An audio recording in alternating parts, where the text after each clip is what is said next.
When everybody was under quarantine from the pandemic, society was forced to change daily habits and shift from in person connections to uh, getting those connections through a screen.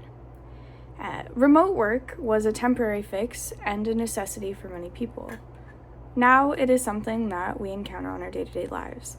Even here at Western, you can take online classes rather than only attend in person ones.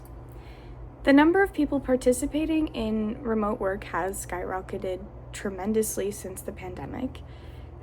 Corporate Rebel supports this by writing, by 2025, approximately 22% of the US workforce will be working remotely. That is accurate. At the time, remote work seemed like a great solution because it cut down on commuting costs, which in the long run helped the environment out. And it also helps people gain a more flexible schedule while managing a pandemic.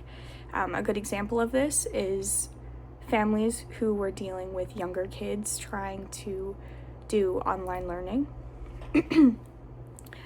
While remote work is becoming a part of daily life, it does have its own challenges.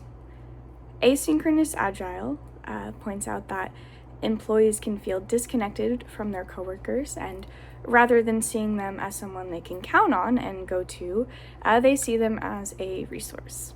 And this makes it harder to collaborate and create a positive work environment. I negate that remote work should be the default employment model because it comes with many issues, including weaker coworker connections, an increased workload, and a higher risk of getting burnt out.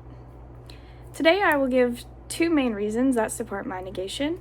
The first is that remote work reduces collaborative efforts and puts a strain on workplace relationships. The second is that the workload is a lot heavier, and that can lead to increased stress with a risk of motivation loss. Workplace collaboration decreases and professional relationships weaken when working remotely. When employees lose that face-to-face communication, coworkers start to feel more isolated and they get detached, and the intimate trust that gets built gets lost. That you once built is now lost. Asynchronous Agile agrees with this by saying, our colleagues are less human to us and we treat them like a fungible resource. Creativity and communication decline without those random in-person interactions, like going up to your coworker and asking, hey, how was your day? What'd you do this weekend? How's the cat doing? Or having those water cooler conversations where you're both getting some water and you both happen to be over there and you're just chatting.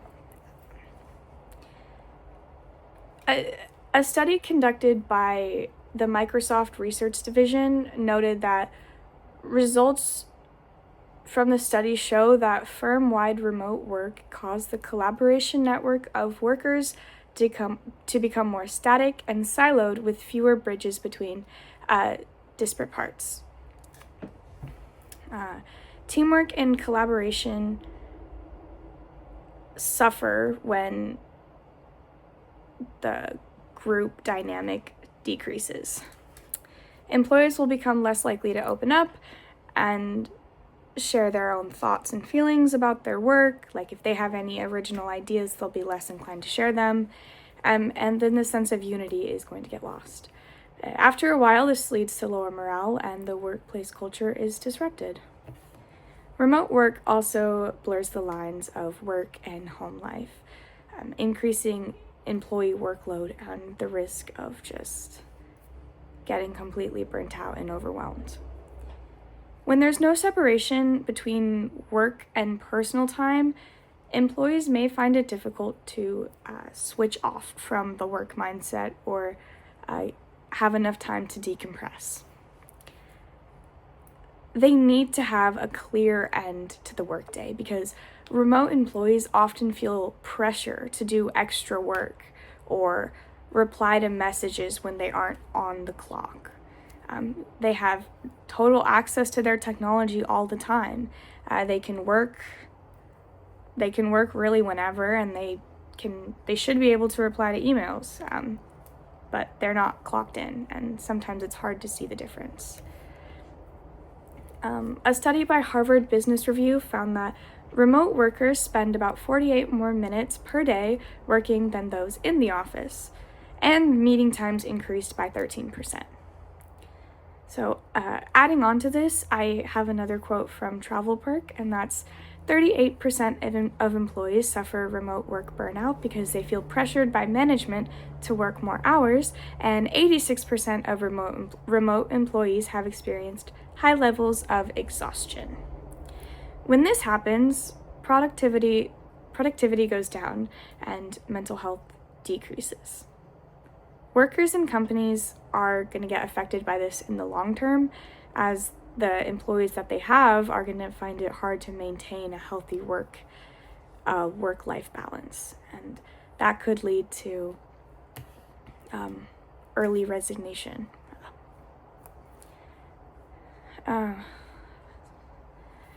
Humans are social creatures, and working without seeing anyone can make employees feel cut off. That's a quote from coworkingresources.org, and this connects the significant impacts of remote work that increased burnout and decreased socialization. Long-term isolation directly contributes to elevated stress levels, declining mental health, and reduced motivation. These impacts occur relatively quickly for many workers and are most likely to persist unless actively addressed.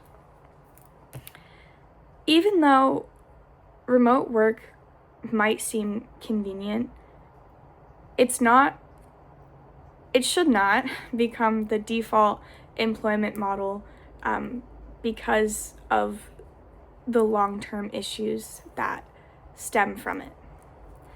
As I previously mentioned, isolation reduces team thinking, and the foundation is weak for building professional relationships, and the workload is increased, which complicates a lot of work-life balances for many people. And the judge should vote negative because real human connections are necessary to build a healthy and effective workplace. And this is hard to maintain when everybody is communicating through a screen. Thank you.